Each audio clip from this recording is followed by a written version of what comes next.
What was the craziest story at your school? Started as a rumor. Just another whispered secret passed from one student to another in the crowded hallways of Ridgewood Middle School. Room 304 had been empty for months, ever since that pipe burst and flooded the entire classroom. No one ever went inside, no teachers, no janitors, no students. The door was locked, the lights were off, and yet people swore they heard things. Soft footsteps, pages flipping, a quiet hum, like someone whispering to themselves. Samantha didn't believe it at first. Sure, the abandoned classroom looked creepy, but it was just a room. Still, the more she heard, the more it nagged at her. People said if you stood outside long enough, you'd hear it too. So one rainy Thursday, she decided to find out. She convinced Leo and Mia to come with her.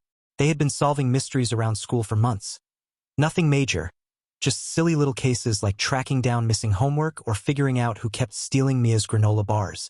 But this was their first real case. They waited until the halls emptied after last period. The three of them walked together, keeping their steps light as they approached the door to room 304. The handle was cold under Samantha's fingers. She pressed her ear against the wood, holding her breath. Silence, then scratching. A chill ran down her spine. She glanced at Leo and Mia, then nodded. Slowly, she turned the handle. It wasn't locked. The door creaked open, revealing the dark, dusty classroom.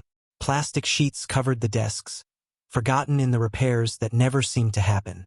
It smelled like old books and rain-soaked wood. And then they saw her. A girl sat at the teacher's desk, hunched over a notebook, scribbling furiously.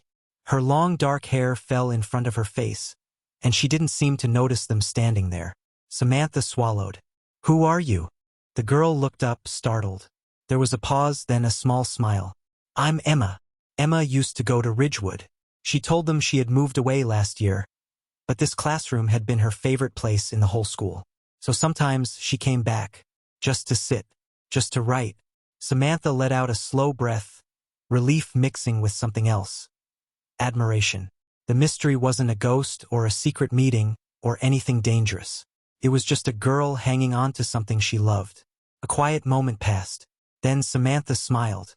"You know," she said, "we have a detective club. Want to join?" Emma hesitated, then grinned. "Sounds fun." And just like that, a mystery turned into a friendship.